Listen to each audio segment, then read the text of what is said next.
shortly. Oh, we're live. No, we're not. Yes, we are. That baby face, such a young. That was a young that picture was Ethan. Katie. Yeah, I didn't know you when you were that young.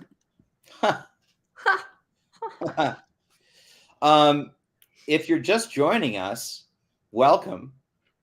It is Tuesday, March 21st, 7:01 p.m. on the East Coast. I have a guest. It's actually it's not a community conversation. It is a Katie and Ethan conversation. If you're here, say hey, Caitlin. Only people named Katie are allowed in this. If you're here, say hey or hi and let us know where you're from. Katie, what's a creative question they can answer? Well, hold on. First, I have to tell Caitlin, I'm very excited. Caitlin, you spell your name the correct way because that's how I spell my full name. And I don't see a lot of Caitlins that do Katelyn. So bravo. Thank you for spelling your name correctly. I am Yes, I'm very excited about this. Okay, sorry. Continue. What were you saying, Ethan? Way to make all other Caitlins feel like they did it wrong. Sorry, y'all are loved too. If you spell your name differently, I love you. Blame your parents. It's your mom's fault. Yeah. Your dad's fault. So yeah, if you're just joining us, say hi. Let us know where you're from. And Katie, what's a question they can answer while we're Ooh, okay. Question. Oh, it's spring break time for a lot of families. So I might have done something similar to this recently, but if you could go anywhere in the world for your ultimate spring break, what would it be? Bed. That's yours? No, I was just saying. Hey, Matt. Hey, Nicole in Australia. I always like talking to people in Australia because she's literally like talking to us from tomorrow, which is so exciting. It's really cool, right? I love that. It's like, what's happening over there? But yeah, I want to hear if you could go on any spring break trip ever, even if you're an adult and you don't have kids, like what is your ultimate spring break vacation?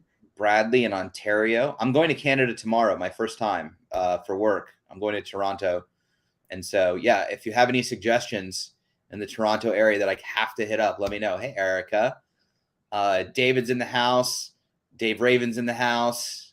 Amy. Hi, Amy in Wisconsin. Hi, Dr. Catherine. Ella in the UK. Erica would go to Norway. I've always wanted to we talked about going on a cruise to the fjords. We did. Which would be cool. My mother's here. Hi, Mom.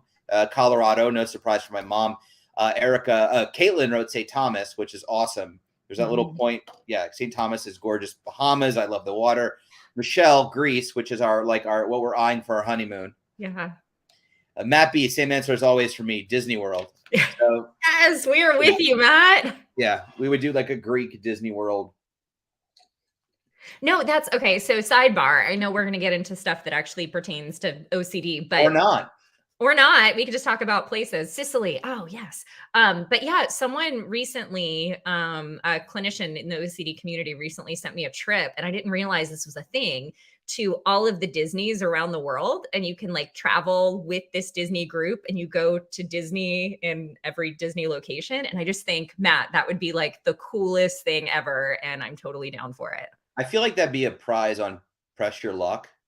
It totally would. For sure. The ultimate Disney vacation. Also, where did I see? Mike wrote Sicily, and it's funny because I never thought of Sicily as being this insanely beautiful place. And then you watch White Lotus season 2, and you're like, oh my God, Sicily's gorgeous. I mean, like, I'm not well internationally traveled. That's on the next 15-year bucket list. So I'm not offending anybody that's Sicilian, but I'm just saying it wasn't like you always hear Northern Italy and Rome and Florence and all these places. So, all right. Well, Matt B's coming with us. Hey, Ron, good to see you. Yeah, New Zealand would be cool too. Mm-hmm. And Switzerland in spring is stunning. I'd be down for those. Are all places I would love to visit. Me too.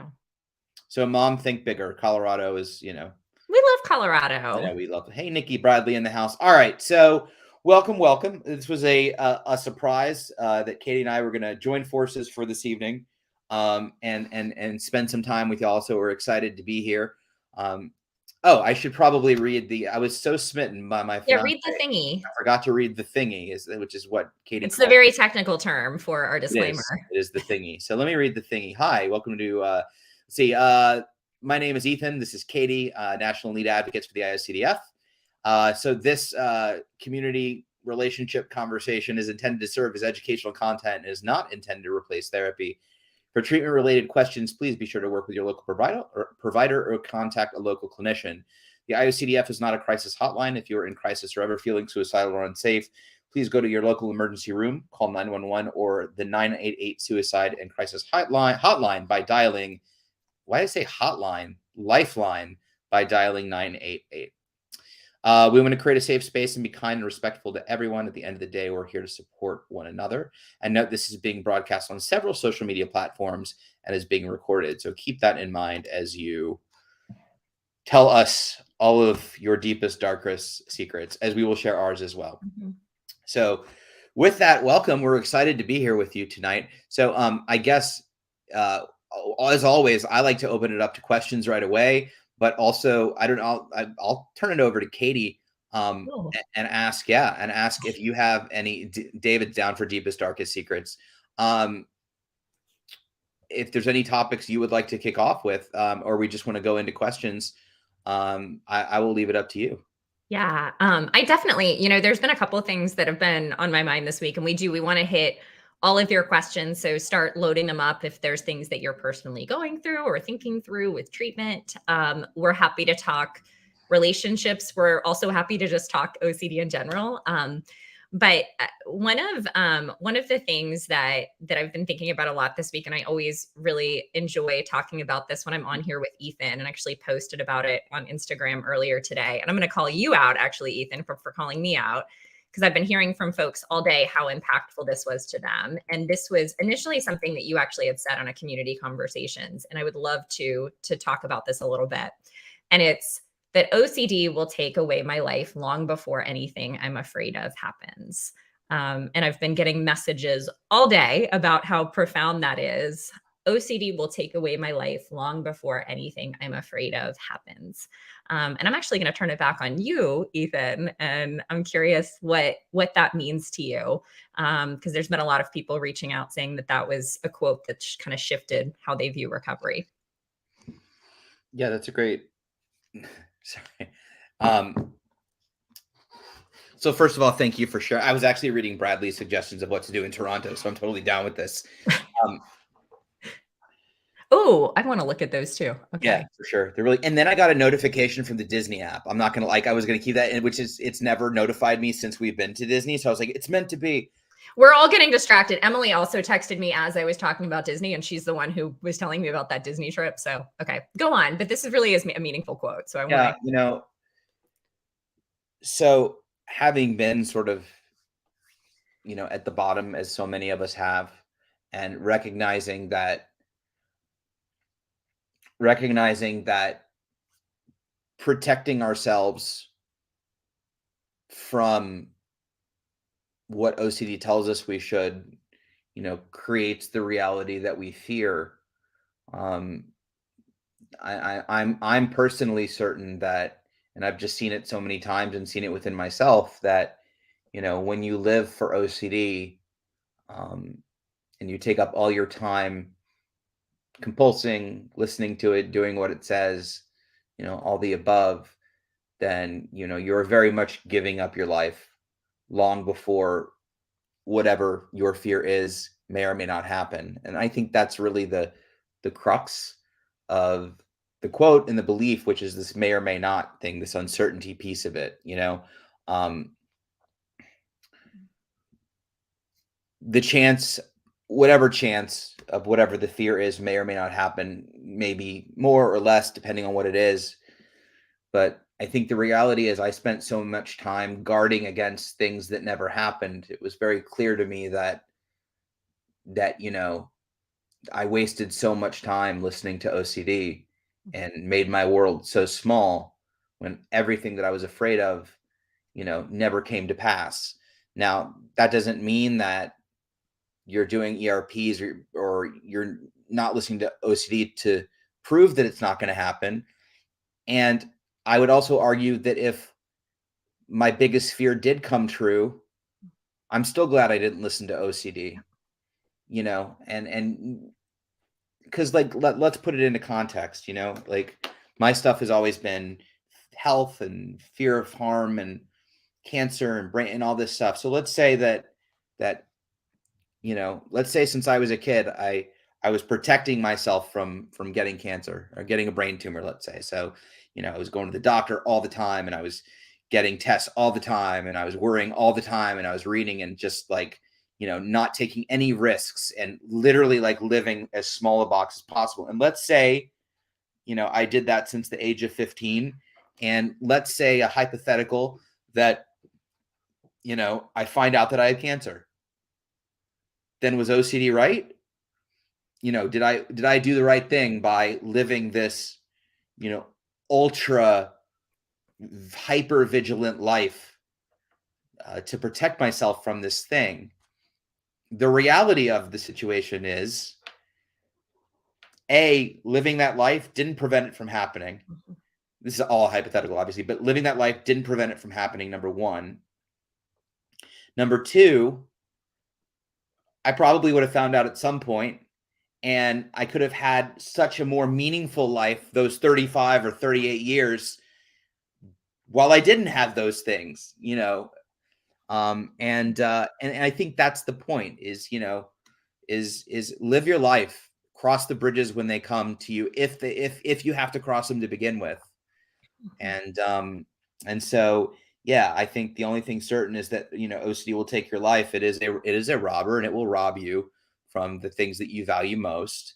And as you protect yourself from those fears, you're not engaging in the things that you value, and therefore, it's sucking your life away. So, will the thing that you fear most happen? I don't know. Hopefully not. Probably not. But let's live with the risk. Let's Yeah. take the chance, because I would hate to look back 90 years later Mhm. and go, wow, I literally prepared myself and worried for 90 years for this thing to happen that never happened. And I That could was have one of the been, things that you told me that was such a turn. I remember sitting upstairs at that table with one thing that I was struggling with, and you looked at me and said, "What if you wake up and you're 100 years old and you've given up your entire life worrying about this thing and it never comes true?" And it's like, that's scarier to me than anything that OCD can throw at me. yeah, yeah. Sorry, that was long winded, but yes, I appreciate you bringing that up. How it, oh, go ahead, Katie. Oh, you cut out for a second. So no, I was just gonna say, and I saw a couple of folks allude to this in the chat too. I think a big turning point for me was starting to recognize, you know what, I am willing to risk all of the scary stuff coming true for a chance at this big, beautiful, awesome life. And I get, because I've been there, and definitely still struggle with aspects of that whatever the content is, it feels like, well, how could I possibly accept uncertainty about this? And I get that. For Ethan, he was talking about health aspects and self-harm. For me, that's, what if I'm a bad person? What if I harmed someone else and forgot? What if I'm secretly dangerous? And for so long, OCD made it feel really irresponsible for me to sit with that. And I hear this a lot, where it really felt like, leaning into that discomfort, like I was somehow putting other people at risk. And like, how could I possibly choose my own happiness over keeping everyone else safe? And that's not what you're doing. OCD pretends that it is getting you closer to your values, and it never is. It'll tell you that if you're a parent, that, oh, you have to stay away from your child in order to protect them. And in reality, by doing those compulsions, you're actually getting further away from the things that you care for.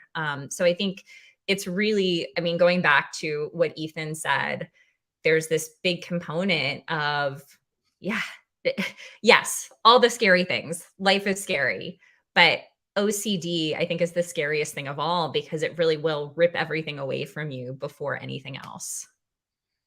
Yeah. And I mean, David makes a great point at the end, and he talk about robbing, the present.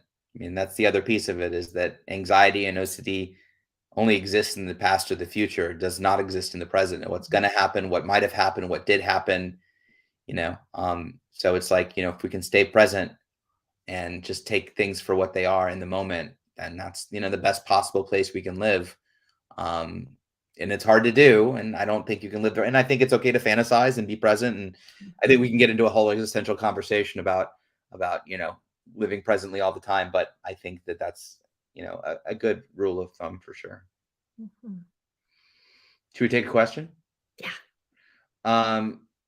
This isn't a question, but I always want to like highlight it. Caitlin at 7:07 p.m. wrote OCD treatment is so expensive. And yes, and unfortunately, it is really expensive. And I don't know, Katie, if you have any thoughts. Yeah. Well, one, yes, it is. And I'm sorry. And I have this conversation with folks all throughout the week. And evidence based treatment is so significant and is life changing, but I know it can be really, really hard to access. Thankfully, there are lots of different resources. We've had some live streams actually recently on getting affordable resources for OCD. So, some of the things that I've been recommending, if it's not feasible with treatment or with insurance at this moment, we actually had a live stream a couple weeks ago on self-help programs that are affordable and low cost. That was an awesome stream to look to.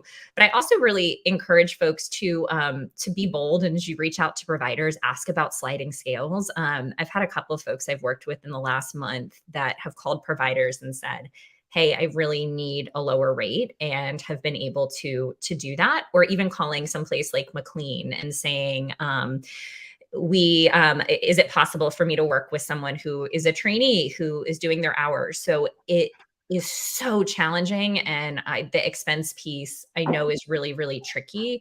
But I also appreciate that there's starting to be more resources.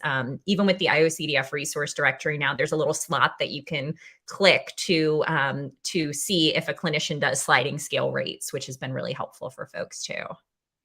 Yeah, I think it sucks that we have to like when you're sick and not feeling good, the last thing you want to do is have to advocate hard for yourself, and push. And I mean, like I know when I was struggling, like my parents reached out for me to get therapy and found places like I don't know that I could have done that on my own. And that's why I always say, y'all are so amazing because you fight for yourselves even when you're struggling, and that's incredible to watch. And that's why I'm so passionate, and Katie's so passionate about supporting you as much as we can, and advocating for you, and for us because so yeah, I agree with Katie. You got to get creative, and we don't have to look at treatment as a lifelong expense or endeavor. Even if you can afford 5 or 10 sessions, and I know they're ridiculous, but even if you can get some foundation under you, and some basic, I mean, we can get creative, and try to find ways to help. It's of course it's BS that we pay a ridiculous amount of money for health insurance and then it It doesn't doesn't cover cover anything.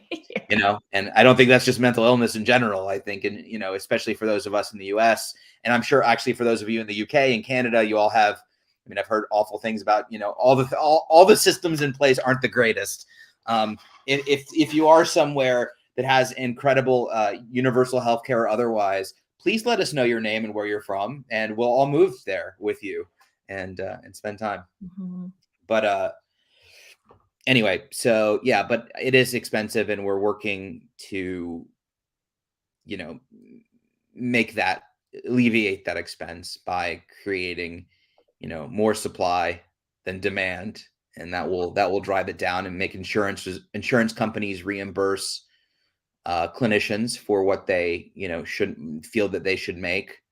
And so it's a process. I think we're chipping away at it for sure, but I agree it is ridiculously expensive.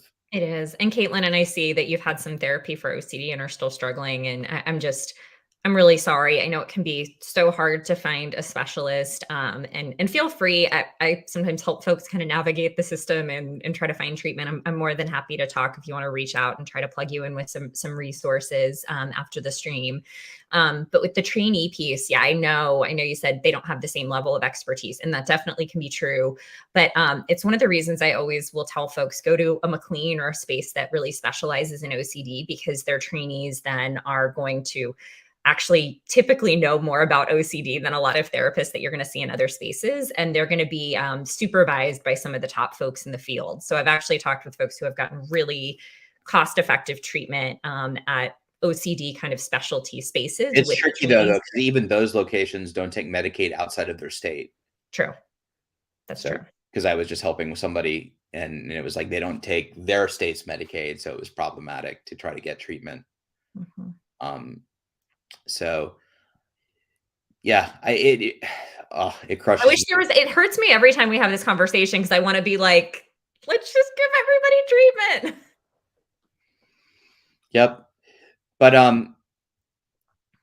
But yeah, I think Katie, that town hall had a bunch of resources and ideas and conversation. So if Amanda wants to put a link to the town hall, when was it? It was last week, right? It was it last week? Was that just last? I don't know. It was I think it was last week. It was the self-help one, and we had great free resources from Kim Quinlan and from Reed Wilson, and actually some really, really great programs. So highly recommend that. Yeah, for sure.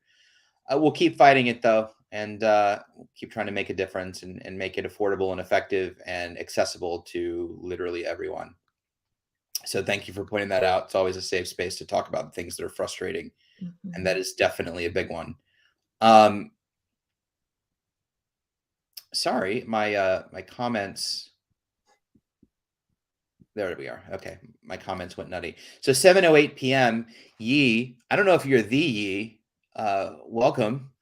Um, how to deal with a what if false memory. Recently thinking about a time in my life 5 years ago. What if I harmed a family member and forgot? Can't stop thinking about this. Thanks again. That's at 7:08 p.m.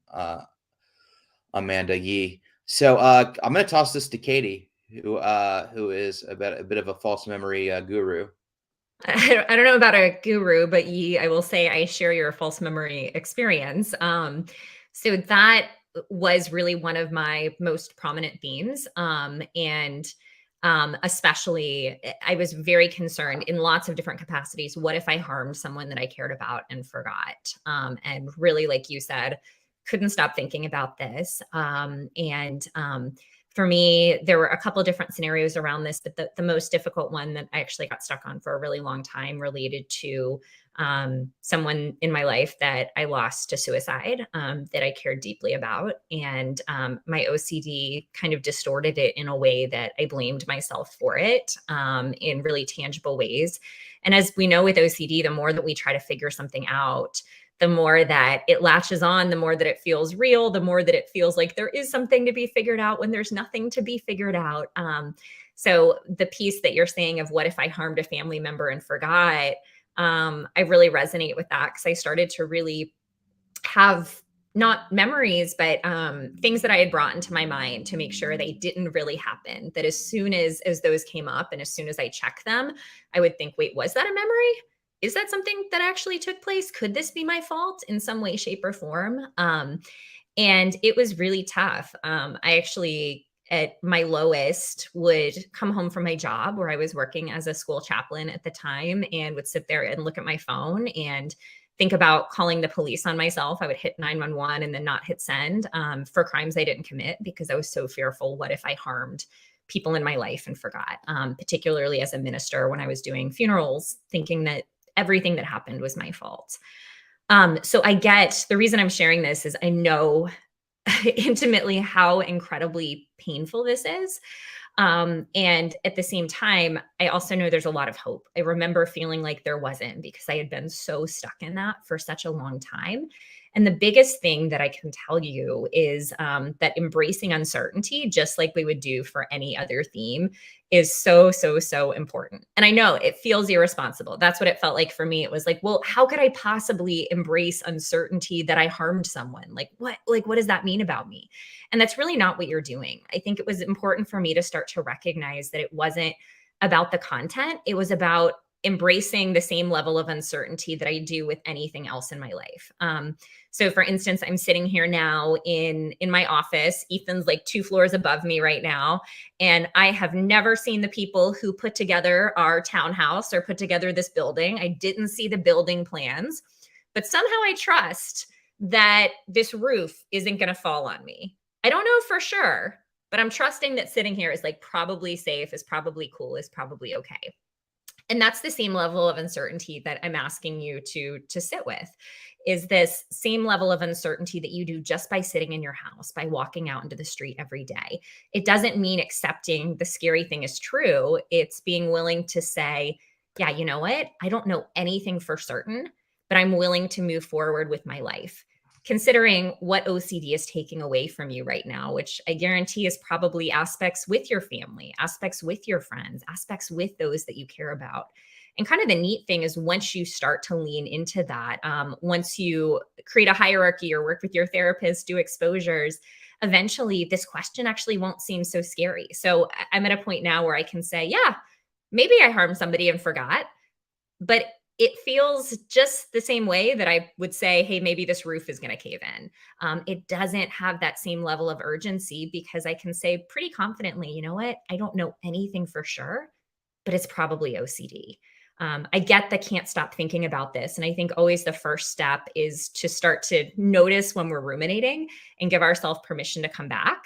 But I know it can be so tough when it's tied to everything that we care about. I know, Ethan, you want to say something because I, No, I'm actually enjoying listening and just reading the comments because so many people are weighing in, and I love it. Um, so that's fantastic. The other thing I was just going to add though is, no, I want to make sure you're done saying the important stuff before I come in with stupid stuff.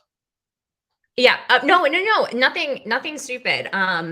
It's, I just, this one, every time folks ask about it, I actually get emotional talking about it because I know, I never want to sound like I'm saying that it's easy because I get that it's not. This for me, I remember having so many conversations around this theme with folks and saying, you have no idea. How could I possibly accept uncertainty around this? But what if it's really true? How could I move forward with my life? And I really would encourage you to think and to recognize we don't really have another option. We have two choices. We can either stay stuck in this loop of OCD and continue to try to figure it out, which we never will. It'll just send us further down that rabbit hole. Or we can say, okay, maybe, but I'm going to choose to step forward with my life. I'm going to choose to believe that I kind of know who I am and that this is probably, we don't know for sure, but probably OCD, and that we can step forward with everything that we love and care about. And I think as soon as you start to move towards those values while allowing all of the scary stuff to be there, it eventually isn't quite as hard to, I don't know, to not be in that loop. I don't know. I feel like I'm rambling. Ethan, come on. You're not rambling. I was actually I don't want to derail the conversation. I was reading about some insensitive stuff on Instagram today for OCD, so I wanted to quickly follow up on that. But we'll get to that in a minute. Yeah. No, I was actually just thinking when you were talking about the house falling down, I was thinking about how when we got the house, the inspection report came back and they had talked about there were loose nails in the deck. And so Oh yeah, that's a great example. Yeah. And like, so when we went out to check the deck, I kind of like walked out and I was like, I don't know, is it going to support my weight? And I was like, fine with me. And then as we added things to the deck, like tables and grills and things, I was like, oh man, this is not going to be good. And then I remember I wanted to get the report back saying that everything had been fixed, that everything was okay. And we never got that back. So the deck still could collapse, but 2.5 years later, we're okay. I think like I just before shifting with this, yeah, and I see Matt even talking about Kim Quinlan's workbook. I think I even have it down there for I'm really big on self-compassion and Yi, just speaking to you directly before we shift off of this, no matter what your OCD says, you do in fact deserve a big, beautiful life, regardless of the stuff that it's saying, regardless of your intrusive thoughts, regardless of what it's making up, all of those things. And you do deserve to step toward that. And what I will say, OCD again is making you feel like you're protecting those around you, like you're protecting things that you care about, and it's not. By stepping out of that and taking that leap, it's actually giving you an opportunity to be the person that you were created to be and to make a difference in the world. And I think for me, if that particular false memory episode, which I was in for a very long time, I hit rock bottom. If I wouldn't have stepped out of that, I wouldn't be able to do the work that I'm doing now. I wouldn't be advocating. And I often tell folks that was kind of my journey out of that, was creating beauty out of brokenness. And the reason that I get to do the work that I do now with folks in faith and OCD and advocate and be with so many amazing humans and even know Ethan, it's backwards, so I never know where to go. But even that I know and I'm engaged to Ethan actually all came from saying like, yeah, okay, this is really freaking hard and I'm terrified and I feel like I'm going to throw up and cry all at the same time. But I care about my life and the person that I was created to be enough to step forward in the midst of that fear towards something bigger. And it was for me, 10,000% worth it. And I would not be here today without that. And that is ahead of you too. I agree. Well said. 7 to 9 p.m. Joy Winfrey asked, does anyone else think OCD is fear-based, that the rituals make them feel safe? So I think we probably all agree. Oh, Uma's here. Hi, Uma. I think we can all agree that it definitely is fear-based, or feels fear-based anyway. And that, yeah, the rituals and compulsions are all about getting rid of that feeling of fear. OCD broken down in its simplest form is essentially just obsessive thoughts, thoughts that we're looping on, unwanted thoughts, images, sensations, feelings that we want to go away, and then engaging in a ritual or compulsion that does in fact make that feeling or thought go away for a certain amount of time until it comes back again, right? And then that starts the vicious cycle. And the reason we continue to do compulsions is because at first they do work, not permanently, but they do in fact make you feel better. They do give you that sense of relief after a certain amount of time. So, absolutely. I think that whether we fear the thought, we fear it happening, or we fear the feeling, because I know a lot of people deal with just right. Something feels off. It's really just an icky feeling that you feel. you fear experiencing that feeling. So, definitely there's a lot of fear rooted in OCD, and that's where the whole, embracing uncertainty, and as Katie says, sticking with the ick, and being willing to be afraid and still move toward your values is really like a key ingredient to conquering OCD. I don't know, Katie, if you have other thoughts.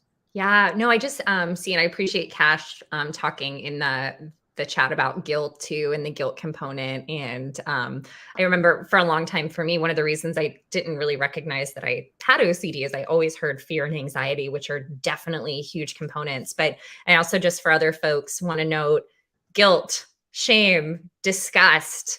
Those are all really key components too for many people. And for me, actually, guilt and shame were the primary things that I experienced. It was always just that gut wrenching, kind of just heart pulling out guilt and shame, and all of it is tied together. But I know that was confusing for me for a long time, because I felt like, well, I'm not really scared, I'm not really anxious, I just feel guilty because I feel like I'm a bad person. And that really can be a component of it too. So if you're listening and you're wondering that, yes, guilt, shame, disgust all fit into that as well. Absolutely. I love what Ron said. I love that. So I know it's Ron because we went through pronouncing her name last week. So I'm down. It's like Rhonda. It's short for Rhonda. But Rhonda at 710 wrote, that's one thought that has helped me not to do checking compulsions. I'd rather screw up than sacrifice my life to rituals. And I love that. There's so much good conversation here. Yes. Like a lot of good conversation. There's an insane amount of comments, which is awesome. So like, and also I was reading, and we'll address, I'll update Katie. If I looked distracted while she was talking, I was actually looking up what everyone was talking about with. Yeah, now I'm really confused because I see it and I don't know what's going on. Yeah. So it's okay, y'all. It's actually all of my imposter syndrome was coming out because I was watching you read over there, and I was like, everything I'm saying is horrible. Everybody hates me. Don't reassure me. It's fine. But that's where my brain went. What? Just stop. I was just reading Melinda's comment at 7:16 p.m. A turning point for me was realizing OCD comes through in my voice and thought, so I believe it. I've always trusted myself, and it had usually served me well, but realizing OCD was why lying to me in my voice was huge. I always tried to, and I think that's, look, depending on, if those are your daughters, they're adorable, by the way. So I think that's one of the hardest things to embrace about treatment and understand about OCD is, all you hear about growing up is trust your gut, listen to yourself. What do listen to your thoughts. What do you think? So it's like, to be told, number one, that your brain is lying to you is jarring, and it's difficult to process, understand, appreciating and accepting that there's a mental illness component is not easy. it's stigmatizing and it's hard. And for me, it remains so to a certain extent.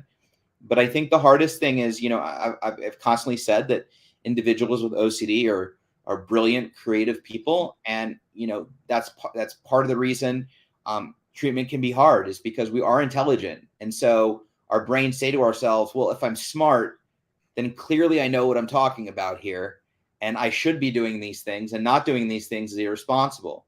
And so, intellect really works against us when we're trying to combat and fight and work on our OCD. In fact, we really don't want to apply logic to OCD. That's sort of the biggest pitfall we can do.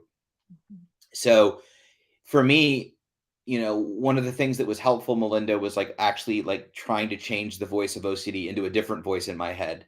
I and make it a voice that, was really like just stands out. So for me, for those of you that have heard my live streams before, my OCD voice is Bernie Sanders. It's very clear when it's OCD because he's got a very distinct voice and he's usually talking about healthcare. But I think that's helpful, but you're absolutely right. It's like when your own voice is deceiving you, when it looks like you and sounds like you and smells like you, and it's really confusing. And to trust someone else who isn't in your head to say, okay, we're gonna listen to that, but we're not gonna do what it says. That's kind of terrifying. And so I think you raise a great point. And and lying to you in your voice is a huge realization, and is a huge aha moment for you to be able to say, yeah, that may sound like me, but that's a wolf in Melinda's clothing, and I think that's a really good realization for all of us here. And I think that brings up such a great point about why OCD can be so sticky and tricky, because it seems like it's coming from us, our intellect, our intelligence, our creativity, and therefore I should listen to it because no one knows me better than me, and so and that's in reality where a couple people mentioned radical faith in the comments, and that's really where radical faith plays a huge role in engaging in treatment and therapy at the beginning, where this idea of like, gosh, I have to be willing to let go and be willing to be wrong here, even though I think I'm right. I'm willing to be wrong and listen to other people and sort of let them take the reins for a while and steer the car until I can sort of relearn how to do it appropriately. So I just like that comment. I don't know, Katie, if you have additional thoughts. No, it's beautiful, and I was just thinking, going off of that, even beyond your voice. I mean, knowing that yes, OCD can mask as your voice. It really can mask as anything that's meaningful to you. And I think I work a lot with religious scrupulosity, so I hear the same thing where folks have a lot of difficulty kind of delineating, well, what's my faith or what's God from what's OCD, and OCD can make things feel really convincing. Along the lines of this topic, I would encourage folks to check out a stream we did last year called Determining My Values When OCD Makes Me Question My Values, because it does. It sounds like us sometimes. It sounds like the things that we care about. But one of the pieces, at least with religious scrupulosity, that I think applies here too, that I always talk with folks about is whatever's coming up, whether it sounds like you, whether it sounds like your faith, does it feel scary? Does it feel urgent? Does it feel like you have to do it right now? Does it feel like everything is depending on this? Is there guilt? Is there shame? Is there fear? And if there is, we don't know for sure. There's a good chance that we can probably put it in the OCD bucket. Versus, is something coming up within us because it's bringing meaning or hope or desire, or we're really feeling pulled towards something that we're looking forward to. And I always tell folks, either that's your voice or that's the voice of faith or anything that's meaningful to you. And being able to think, yeah, they can sound really similar and they can sound really convincing, but urgency and fear and guilt and disgust versus meaning and genuine, authentic hope and connection are a good way to start to kind of parse that out. Well put. But I'm sorting through. This is like the first time I've had trouble like getting through all the comments. Well, I want to know. So I don't know what's going on with. Yeah, there's a good question to tee this up. I just saw Okay. a question beforehand that I really liked, and I feel like it came from. I can't find it again, but I feel like Caitlin wrote a comment about compulsions being urges And so, or can also be urges. I want to find the comment because I don't want to. Oh, I saw that too. And like, so like, therefore, it's not That it's always not a a choice to do a compulsion. yeah, yeah. And Yes. I wanted to address. Do you want? Go ahead, Katie. Um, So let's reiterate what I think the question was. I just can't find it for some oh, reason. 710. Caitlin. I just Okay. find compulsions to not always be a complete choice because there's an urge associated with it. Okay. Perfect. You wanna weigh in on that? So I'll start it and then you take it. I think the piece for me, and I think it's less about I think of it less with the urge component. Maybe you can address that, Ethan, but I think about sometimes it feeling really, really automatic because we've been maybe doing compulsions for such a long time that it doesn't feel like a choice. And it can actually feel really hard to separate where is the obsession from where is the compulsion, particularly if our compulsions are mental, particularly if we're ruminating, if we're doing mental review, something like that. So I always tell folks the very first thing that pops into your head, that what if, for me, what if I'm a bad person? What if I get hit by a bus? What if whatever that is? That's an intrusive thought. Really can't control that. It just pops up. It does for everybody. It's just our brain doing brain stuff because we saw something and we're making associations. But anything that comes after that, as soon as we start to engage with that, as soon as we go, well, what did that mean? And should I figure it out? And does that mean that I'm dangerous? Does that mean that something bad's going to happen? As soon as we engage with that what if, that is the compulsion. And I think for me, it took me such a long time because it felt automatic because I had done that for so long. And it's like, well, of course, that's automatic. That's what comes after.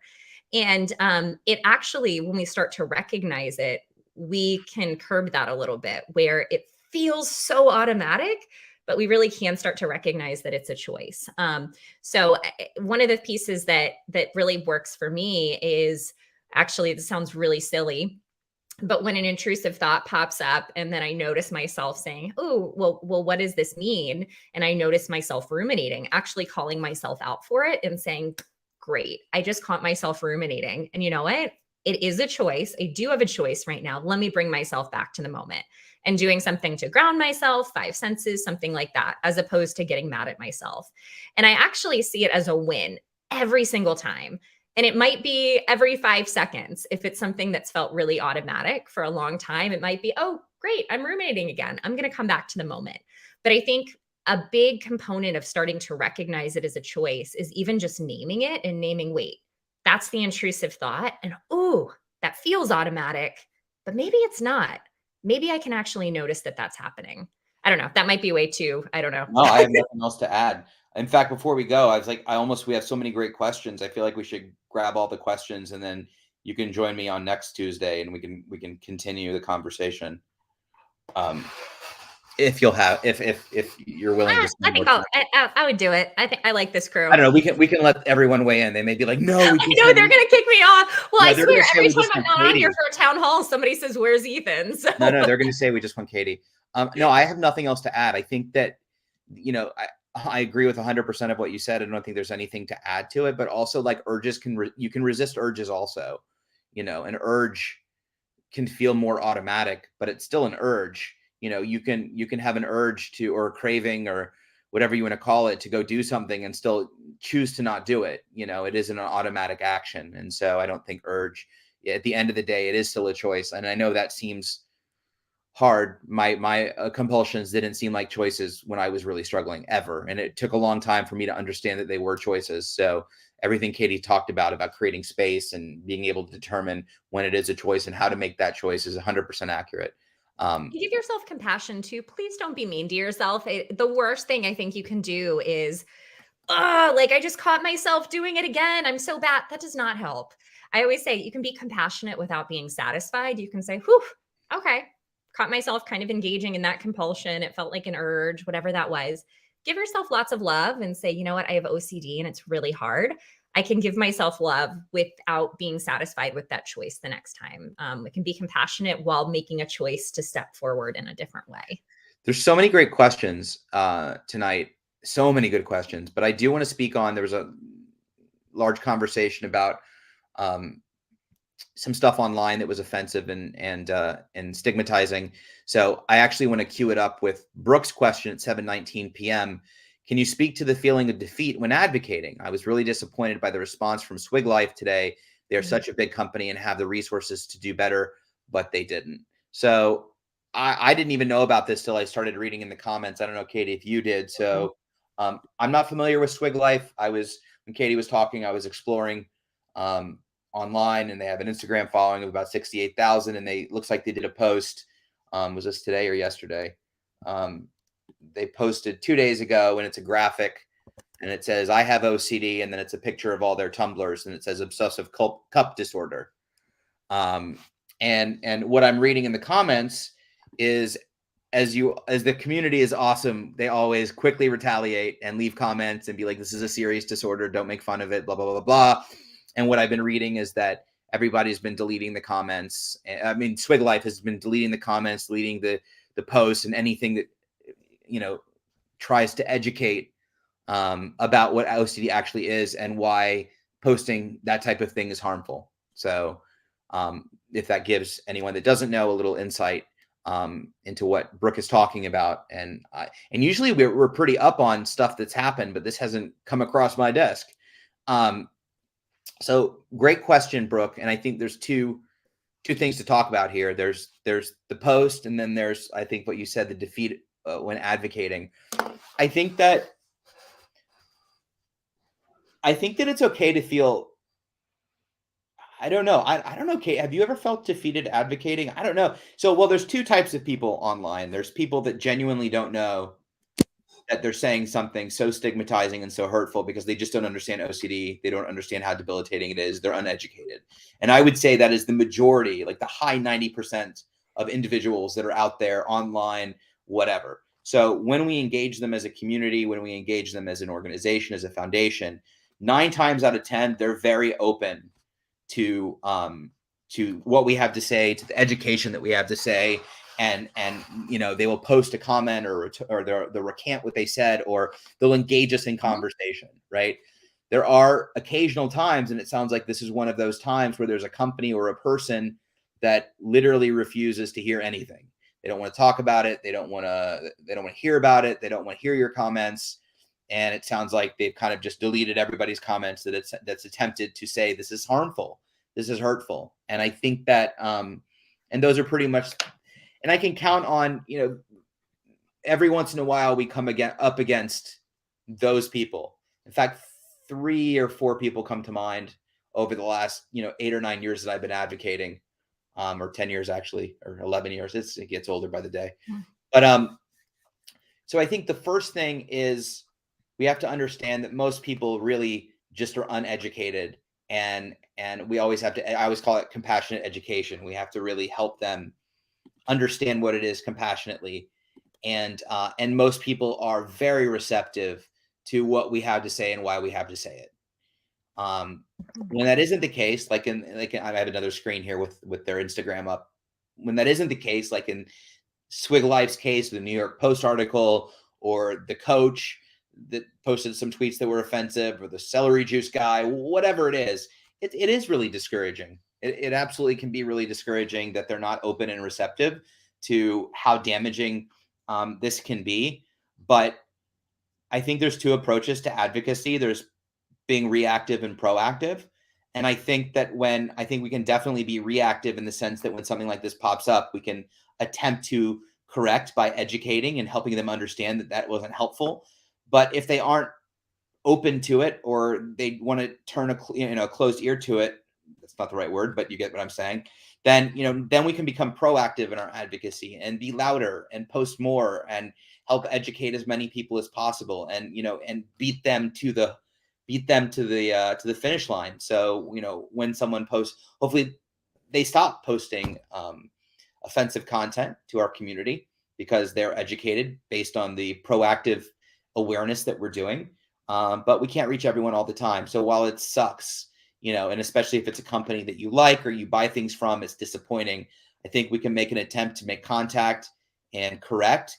But at a certain point, if they're not willing and they're just deleting, then we move on.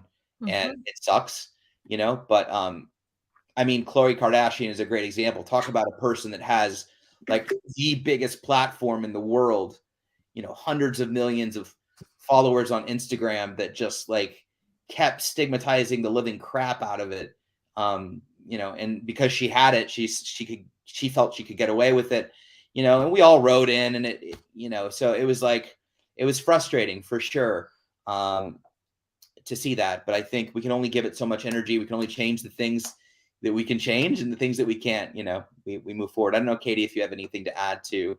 Yeah, sorry, I missed part of that because I was actually responding to them. I already commented on it because I was curious if they would take it down while we were. So I wrote in all caps, seriously, this is in their comments. This is so stigmatizing. It's a debilitating disorder that steals lives. I'm currently leading a live stream for a huge IOCDF community of advocates where we're talking about your post publicly. If you delete this, like you did everyone else's comments, you'll be doing it live. So please stop deleting and blocking people. Do better. You have a chance in front of our community. So we'll see if they block me by the time we're off of the stream, and I will keep y'all posted. Wow. I mean, that's a solid reason to not hear anything that I said. I'm down with that. Like, do you have any thoughts on Brooks? Yeah. Yeah, I do. So y'all, I mean, so two pieces. I get really frustrated, as I obviously did here, just writing something in all caps. But Where did you write it? Did you reply to someone? I put it on it's on the Swig Life thing. On their post? On their post. But you didn't, I don't even see it. It should. I just did it like 2 seconds ago. It should be at the bottom. Oh. Yeah, I don't know. Go on. Really? Can you not like see it publicly? It doesn't come up for me. Unless they hit it. Oh, that's what the plus sign does. Yes, the plus sign. I'm not used to looking at it on my computer. Go on, Katie. Okay. So I get really frustrated, obviously, as I just did. And I think here's when I get really frustrated. I get frustrated specifically for what you all were just talking about in the comments, when someone isn't open to a conversation and isn't willing to have a dialogue about it. So I'm really big on calling in and calling out. And I talk about this a lot. I think initially, when somebody makes a mistake, oh my goodness, we all make mistakes. And some of those mistakes sometimes need to be fixed. An apology needs to happen. But if someone uses OCD as an adjective for the first time and they really don't know, I think it's a great opportunity to call in and to say, you know what, actually, I have OCD. That's really not what it is. Can I educate you? And I've had some awesome conversations with folks in that way, particularly at my previous workplace at a school, where folks would say they're a little OCD, and I would actually explain the disorder, and they would say, I'm really sorry. And some of those folks actually ended up becoming advocates for ERP and for things like that. So great opportunity. Where I think we start to call out is when you have that initial call in and someone doesn't respond in a way that's helpful. When someone deletes posts, like you talked about, when someone's blocking, when someone is saying, nope, don't even want to listen. I think that's when I start to really get frustrated, not maybe the initial misinformed piece. So I always think of a really great example. Earlier this year, there was the OCD as a superpower article. And I know the author has now become really a part of this community and has been on some of our streams and is doing great work. And it was an article that, the title was, felt kind of stigmatizing for some of us. And we reached out, and within a couple hours, he responded and apologized and wanted to fix it, wanted to talk to people in the community and understand. And it's like, oh, that's the best possible thing that can happen when we call in. And in those situations, I actually get fired up about advocacy. It's like, yes, this is why we're doing it. But in situations like this, where we have to call out, where with the New York Post article, with things like that, I get mad. And it's for two reasons. Sorry, I'm going on like a soapbox rant here. But one is, I think of little Katie, as I know a lot of us probably do, who struggled with harm OCD and who thought she was a horrible person. And if I would have read some of the things that were out there, especially the recent New York Post article, I don't know if I could have made it through that. And that kills me. And I think about other little Katies, of other people who haven't gotten treatment yet, who might read those things.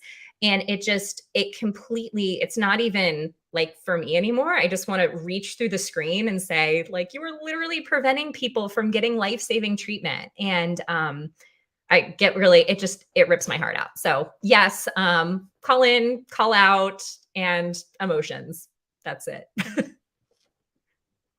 Yeah, I wholeheartedly agree with you. I'm still looking for your comment. I actually left a period just to see if my comment went through. They must have something. Well, see, yeah, because I can see mine. Okay, I can't see it. I left a period. Like I said, I commented with a period just to test the waters. Um, but yeah, I didn't see it. I'm curious. So thank you, Brooke, for that great question. That great question. And I think the last thing I'll add, and then we'll try to get to one more question, is like this is an uphill battle, and I feel like we have to fight a lot harder. It's a lot like losing weight or gaining weight. You know, it's like for me, it's really easy to gain weight, and it's really hard to lose weight. And like I can gain weight in a week, and it takes me a month to lose it. You know, I feel like advocacy is very similar in that, you know, we claw and scratch to get to a certain place of understanding and awareness, and then it takes one post like this to knock us back, you know, much further than how far we came. So it very much feels like a dance of 2 steps forward, 1 step back, and sometimes 2 steps forward, 3 steps back, you know. But I do think that, like, if you look at the average over time, we've made great, amazing progress. And I think that, like, our community has never been as loud as it is right now, like, without a doubt, you know. And I think that the people that are joining our community, I mean, look at this comment thread, the people that are joining this community, the amount of awareness that are happening, the amount of awareness that we're raising, the amount of awareness that you're raising, we're only going to get louder. You know, we're only going to create more awareness and more education, not only around OCD, but mental illness in general and mental health in general. And I think as that happens, we will start to see the tide turn. And I've said this consistently, but I really feel like this is the next big movement, like, you know, of our generation, your generation, whatever. In the next 15 or 20 years, I really see a mental health movement majorly happening in the way that we've seen BLM and Me Too and all of these other movements, you know, really take center stage. So I'm personally excited, and I think that it can be easy to be hyper focused on one thing and be like, oh, we're failing. I don't know. We have OCD. I'm just guessing, but the reality is, if you kind of zoom out to the bigger picture, our footprint is becoming bigger and bigger, and it's only a matter of time before we really, like, you know, cut through the cultural understanding of OCD and help people realize what it is. We're in a really unique position because people have to understand that we are not sitting here saying our disease is worse than your disease. We're not saying that. We're saying that for some reason, out of all the diseases and disorders in the world, for some reason, you choose ours to become an adjective. You know, and I get that some people may say, oh my God, you're being so bipolar, or you're being so schizophrenic. Like, yes, those terms are thrown out as well. But OCD is far and away the most misused, misunderstood term. Everybody knows it. Everybody says it. No one has a clue what it means, really, you know? And so I think that's important to highlight when we're advocating and we're passionate. We're not here saying, you know, our struggle is worse than your struggle. We're here saying that, like, you're stigmatizing the living crap out of our struggle, and we just need to educate around that, because when you do that, that doesn't only hurt our feelings, but it hurts people from receiving treatment and finding treatment and proactively going. And I think that's an interesting realization that I've never spoken on, Katie, but I think that's interesting to, like, point that out, is to sit here and say, like, you know, yes, OCD is most important to me because it's my experience. But I think the biggest thing that we all share is the misuse of the term. And that's kind of what we're screaming about, is, like, you know, that's the biggest issue. And that's the biggest barrier to everything from diagnosis to treatment and awareness and all of that. So I think it's really important to make that differentiation.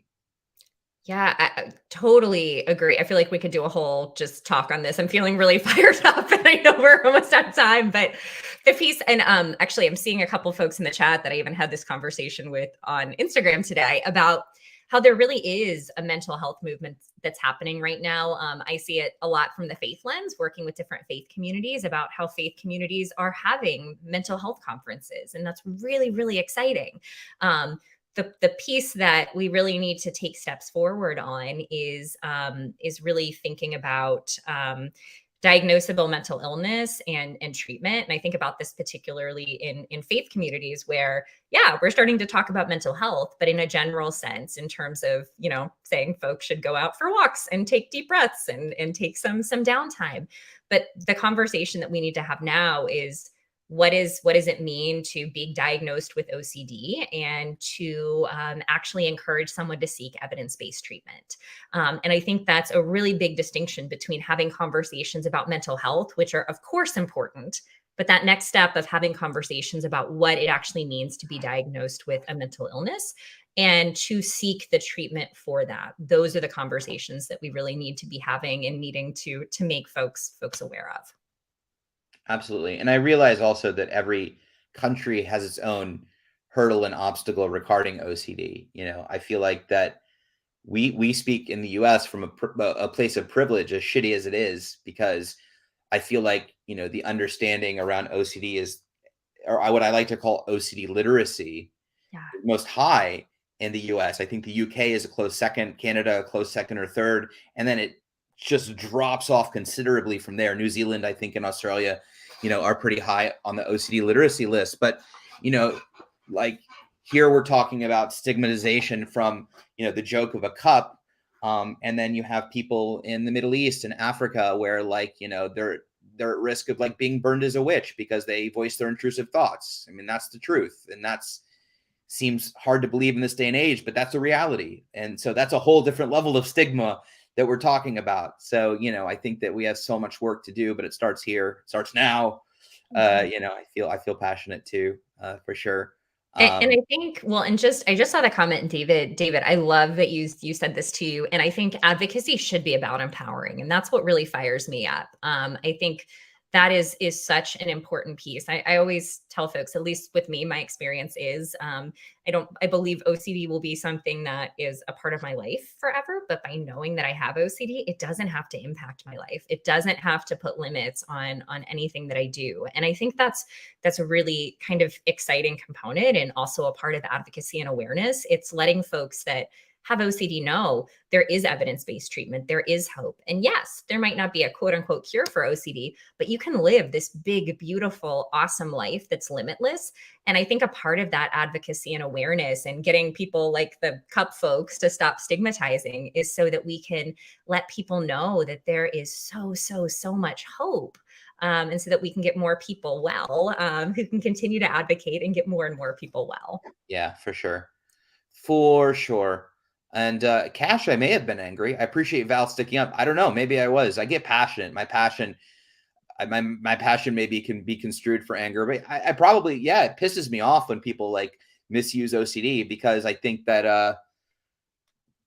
I know when I was suffering and struggling and had a name for it and I saw stuff like that, it hits everybody differently. And sometimes it scares me for people that are in really a tight spot with their OCD, Did I seem angry? I always get Katie, angry. this isn't about you. I know, but Cash Not said even in you the were angry. comments. I was passionate too, and nobody ever thinks I look angry. And sometimes I want to look angry. I want people to think I'm not angry. I don't know. This is a whole thing. We'll tune in next week. Yeah, don't give me reassurance. I can handle if I didn't look Oh, angry. Valerie gave you reassurance. She says you were not. Well, no, I wanted to be. I was angry, but my anger. Anyway, okay, this is a different conversation. All right, so it's after 8. Listen, you all were absolutely amazing tonight. I was not distracted, by the way. Okay, I'm going to call my mother out. She texted me in the middle of this and said, "Why are you not paying attention to Katie?" And I'm like, well, in her defense, I thought I was saying all the wrong things. I was like, wow. Oh, now I'm going to have to. Don't say that, because now I'm going to hear it from as soon as we hang this up. Melinda said I was angry. Thank you, Melinda. Well, yeah, I mean, like, I think, listen, good thing. Look, happiness and joy isn't our default emotion. I think good things can happen from growth, happens from anger and frustration. So I'm down with that. Hey, Beth Garducci. Yeah, it's feeling. I mean, this is a whole. I know Michelle. What do you mean? Way to go, mom. Whatever. No, I wasn't not paying attention. I was simply educating myself as to what everyone was talking about, so I could speak to it later. But anyway, before you close out, I'm sorry. I know. Betsy said you showed healthy anger. Yes. Well, so that was the point I was gonna make, actually. So, just as a whole nother sidebar that we could talk about for a lot longer. for me, one of the reasons that's really important is for such a long time, I was fearful of any emotions that I deemed to be quote unquote bad. And now I know emotions aren't bad. It's actually, being in recovery is about experiencing the full spectrum of emotions and giving yourself permission to do that. So I used to feel like, oh, I have to look totally happy all the time. And it was a really big deal to start to realize, and it's actually taken me a long time to be able to cry, to be able to let myself be sad, but also to let myself be angry. And that was part of my obsessions around being worried about being a bad person, not letting myself get mad. And to Ethan's point, and to some of your points in the comments, that can be actually a really healthy thing. There can be passion in the midst of that. And it, I think, finding gray in that full spectrum of emotion. So thank you. Thank you for affirming my anger. Although I might be just hangry, because we talked about that at the beginning. Yeah, I am a little It could hangry. We just haven't be had dinner hangry. yet. And last but not least, thank you all for supporting my mother. I look forward to hearing her phone call right afterwards, and I'll record it and we'll play it on the next live stream. Okay. So thank you all. Well, first of all, thank you for Katie for joining me, but it really wasn't. It was an us theme. If you'd like to see us back, like, let us know if it's something you want to see. It's super fun to do it with Katie, and I'm scared people are going to say, don't bring her back. So I don't know if no, it's kind of hard to concentrate because you're beautiful, and like I start staring and I don't listen to what you're saying. So anyway, it's a true story though. Okay, so with all of that, thank you all for these amazing comments. This was unbelievable. And I honestly, after we end the stream, I want to go back and grab your questions and maybe we can answer them in the next stream. But you guys were incredible. So thank you for engaging and responding to one another's questions and comments and the conversation. And yeah, David, thank you so much for you were the third host tonight. So thank you for your moderation as well and all your insight. Love Lana was not live tonight, but good to see you real quick. Beauty and the Beast. Really, Val? Why would you call Katie a beast? That's so mean. I knew you were going to say that. I was like, yeah, Ethan the Beauty. Oh my gosh, that's so cruel. Okay, so with all of that, thank you all for joining us tonight. Y'all rock for sure. We will have to do this again, so that is a promise. And as always, thank you to the IOCDF and Amanda behind the scenes. Oh, can your mom be a special guest for the next live stream? Listen, I've been trying to get my mom on for a while, so that'll be in the She's done advocacy stuff with me, but I could get her on. I know. She wouldn't say no to you. She wouldn't say no to Katie. I wouldn't be allowed on, but she would say yes to Katie. It's a good idea, Matt. And thank you for all the kind words, Matt, as well. Valerie wrote, you wrong. I can hear it in your voice. All right. Anyway, moving on before I get called the beast. Some quick announcements tomorrow, 12 p.m. Eastern time, Lunch and Learn with Liz McInvale and Chris Cronsden. I honestly don't know what the topic is, but you'll learn something and have lunch. You're welcome. Killing this. This live stream is one of many. You can see the entire schedule of future streams at iocdf.org/peace of mind. Don't forget to like and follow and subscribe across all our platforms: Facebook, Instagram, Twitch, YouTube, Twitter, LinkedIn. I think that covers it. Is MySpace still a thing or no? I'm still on it. I think Tom's my only friend. Tom's my only friend. Very fun. That was smart. That was funny. If you have questions, comments, resources, please don't hesitate to visit the IOCDF website at iocdf.org. You can also email them anytime at info@iocdf.org. Thank you for the wonderful comments. And y'all are awesome. And this was a blast. Thank you, Katie. Thank you all for being amazing and just for, I don't know, letting us come as our authentic, imperfect selves, because we're all in the journey together. And as always, it's just such a pleasure to be on the journey and advocate with all of you. For sure. So as I always say, have a wonderful day, evening, stay safe, stay vigilant, feel the feels, don't let OCD off the hook. And I will actually be back on next Tuesday. So you only have to wait 1 week. That's a blessing or a curse, depending on how you feel about me. Have a beautiful evening. Talk later.